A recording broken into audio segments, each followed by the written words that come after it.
दोस्तों नमस्कार, आप सभी का स्वागत है हमारे यूट्यूब चैनल में।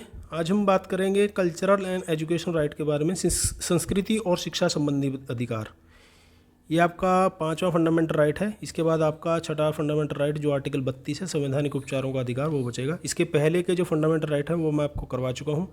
इसके बाद हम जितने भी फंडामेंटल राइट से रिलेटेड क्वेश्चन होंगे सभी परीक्षा में वो सभी के सब क्वेश्चन कर लेंगे। आप एचपीएससी की किसी एग्ज़ाम की तैयारी कर रहे हो, एचसीएस की कर रहे हो, या किसी स्टेट पीसीएस की या यूपीएससी की, तो सभी में आपके काम आने वाला है। ठीक है, इसमें दो ही आर्टिकल हैं, आर्टिकल 29 और आर्टिकल 30।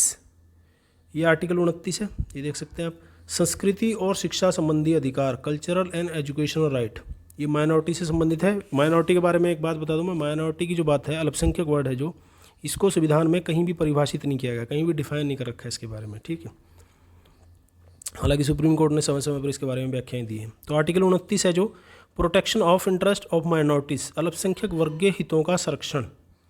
भारत के राज्य क्षेत्र या उसके किसी भाग के निवासी नागरिकों के लिए है कि किसी अनुभाग को जिसकी अपनी विशेष भाषा है, लिपि है, संस्कृति है को बनाए रखने का अधिकार होगा। ठीक है, territory of India in any part of their for having a distinct language, script, culture, यानी कि भाषा के आधार पर भी अल्पसंख्यक हो सकता है, लिपि के आधार पर भी, और अपने कल्चर के हिसाब से उसको बनाए रखने का अधिकार होगा। ये आपका फंडामेंटल राइट है।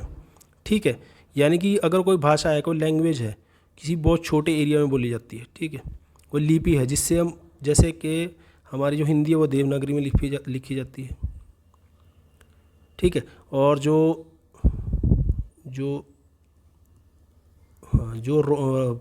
इंग्लिश है वो रोमन लिपि में लिखी जाती है, इसकी लिपि होगी। ठीक है, कल्चरल का आपको पता ही है, तो उनको विषय रखने का अधिकार होगा। ये तीनों के तीनों भाषा के आधार पे भी हो सकते हैं, लिपि के आधार पे भी, और संस्कृति के आधार पर। उसके बाद है नो सिटीजन, राज्य द्वारा पोषित राज्य निधि से सहायता पाने वाले किसी शिक्षा संस्था में, कोई एजुकेशनल इंस्टीट्यूट है, प्रवेश के लिए नागरिकों को, जो यहाँ के नागरिक हैं, धर्म के आधार पर, मूलवंश के आधार पर, जाति के आधार पर, भाषा के आधार पर, इनमें किसी के आधार पर वंचित नहीं किया जाएगा, यानी कि उन्हें इस आधार पे नहीं रोका जा सकता। ठीक है, ये चीज़ें मैं आपको पहले भी क्लियर कर चुका हूँ। रिलीजन, रेस, कास्ट, लैंग्वेज और एनी ऑफ देम, इनके आधार पर आपको प्रवेश लेने से वहाँ पर नहीं रोका जा सकता। ठीक है, एडमिशन लेने पे वहाँ पर नहीं रोका जा सकता।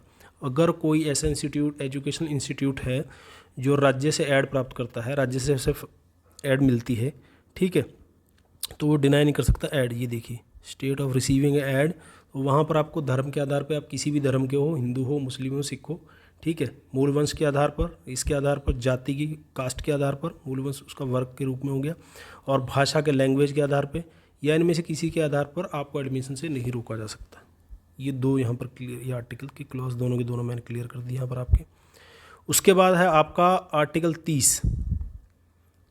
आर्टिकल 30 में क्या दे रखा है? शिक्षा संस्थाओं की स्थापना और प्रशासन करने का अल्पसंख्यक वर्गों का अधिकार। ठीक है, right to minority of establish and administer educational institute, जो अल्पसंख्यक वर्ग हैं, चाहे वो भाषा के आधार पे हों, धर्म के आधार पे हों। ठीक है, ये साफ साफ आगे लिख दिया है। भाषा का मैंने पहले आपको क्लियर कर दिया था। हमारे यहाँ क्या है कि समाज में ऐसा समझा जाता था कि जो अल्पसंख्यक वर्ग हैं, जो माइनॉरिटी हैं, वो सिर्फ धर्म के आधार पर, नहीं, भाषा के आधार पर भी होते हैं। और ये जो राइट है सुप्रीम कोर्ट ने किया है कि माइनॉरिटी और जो मतलब अल्पसंख्यक है और बहुसंख्यक दोनों के लिए आर्टिकल। धर्म और भाषा पर आधारित अल्पसंख्यक वर्गों को अपनी रुचि की शिक्षा संस्थाओं की स्थापना करने का और उनका प्रशासन करने का अधिकार है। Establish and administration education institute of their, यानी कि अल्पसंख्यक वर्ग, ठीक है, चाहे वो मुस्लिम हो, सिख हो, ईसाई हो, अगर वो अपना कोई ऐसा इंस्टीट्यूट बनाते हैं, ठीक है, शिक्षा संस्था बनाते हैं अपनी रुचि की, जैसे मदरसे वगैरह बनाते हैं, तो उनकी शिक्षा संस्थाओं की स्थापना इस्टेब्लिश भी कर सकते हैं, उनका प्रशासन करने का उनका अधिकार है, राइट है। ये आपका फंडामेंटल राइट में आ जाता है। ठीक है, अगर कोई भी अल्पसंख्यक वर्ग किसी तरह के वैसे इंस्टीट्यूट की स्थापना करता है जिससे अपने कल्चर को या अपने धर्म की पुस्तकों को वहाँ पर पढ़ाना चाहता है, तो उनके लिए उनका फंडामेंटल राइट है।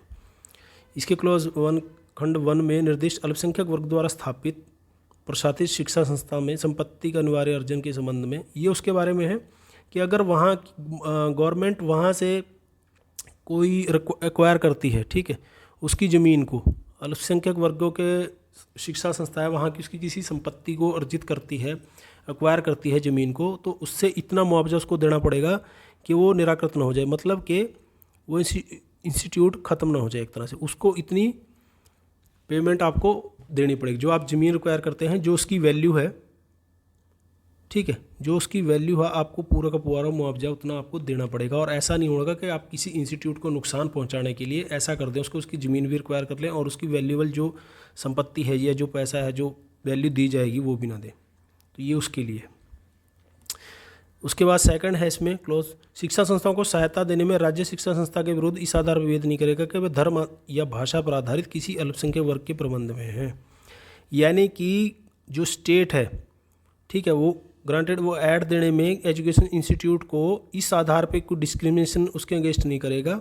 वो किसी धर्म पे या भाषा पे आधारित, यानी कि किसी अल्पसंख्यक वर्ग ने अपने धर्म पे आधारित या भाषा पे आधारित कोई ऐसा इंस्टीट्यूट बनाया है, तो राज्य वहाँ पर इस आधार पर उनके साथ भेदभाव नहीं कर सकता कि ये आपको किसी विशेष धर्म का है, किसी विशेष जाति का है। तो अल्पसंख्यक वर्गों का ये भी एक फंडामेंटल राइट है, ठीक है। उनके इस आधार पर भेदभाव नहीं करा जाएगा कि एक को तो आपने दे दिया कि अल्पसंख्यक वर्ग को, दूसरे को नहीं दिया, या फिर ऐसा कर देखे कि हमने जो शिक्षा संस्था बनाई है, ये जो आपकी शिक्षा संस्था है, ये किसी अल्पसंख्यक वर्ग के मैनेजमेंट में है। तो इस आधार पे भेदभाव नहीं कर सकते। दोनों के दोनों क्लियर हो गए। यहाँ पर मैं दोबारा से आपको ये चीज़ें क्लियर कर दूँ। आर्टिकल 29 में है जो दे रखा है कि अल्पसंख्यक वर्ग हैं जो, उनको अपनी जो भाषा है, जो लिपि है, जो कल्चर है, उनको बनाए रखने का अधिकार है, ठीक है। उनको आप किसी भी शिक्षा संस्था में किसी धर्म के आधार पर मूलवंश के, जाति के, भाषा के आधार पर किसी राज्य से जिसको ऐड मिलती है, कोई ऐसा एजुकेशन इंस्टीट्यूट है, वहाँ पर इस आधार पर भेदभाव नहीं कर सकते। ये एजुकेशन और कल्चर से जुड़ा हुआ है। इसमें अल्पसंख्यक वर्गों का भी है और बहुसंख्यक वर्गों का, ये जो सेकंड वाला है, किसी को भी आप इस आधार पे मना नहीं कर सकते, ठीक है। ये आर्टिकल 25, 26, 27 में जो दे रखी है, 27, 28 में, वो एक अलग चीज़ है। वहाँ पर ये चीज़ क्लियर कर रखी है कि अगर कोई ऐसा इंस्टीट्यूट है कि वहाँ किसी ऐसी संस्था है या उसका हेड विशेष धर्म को मानने वाला हो, वो एक अलग चीज़ हो जाती है, वो मैनेजमेंट में आ जाती है, ठीक है। तीसरा है जो शिक्षा संस्था है, जो ऐसी धर्म के आधार पे या लैंग्वेज के आधार पे ऐसी शिक्षा संस्था बनी है, उनको प्रशासन करने का, ठीक है, उनको बनाने का अधिकार है अल्पसंख्यक वर्गों का। और उनकी संपत्ति का जब भी अर्जन किया जाएगा, उनको जब भी एक्वायर्ड किया जाएगा, उससे इतनी रकम जरूर दी जाएगी ताकि वो उस पर किसी तरह का नुकसान ना पहुँचे। तीसरा जो चीज़ है यहाँ पर कि धर्म और भाषा के आधार पर स्टेट ऐड देने में मना नहीं करेगा, ठीक है, भेदभाव नहीं करेगा। मना नहीं करेगा मतलब अगर दी नहीं जाएगी किसी को भी नहीं दिया जाएगा, ऐसा नहीं होगा किसी एक उसको दे दिया अपने धर्म को, दूसरे धर्म को भेदभाव नहीं किया जाएगा। तो ये आर्टिकल 29 यहाँ पर क्लियर हो गया। इसके बाद आपका आर्टिकल 32 बचेगा। आपको कोई चीज़ ना समझ में आई तो कमेंट बॉक्स में जरूर लिखने। देखने और सुनने के लिए धन्यवाद। जय हिंद, जय भारत, वंदे मातरम।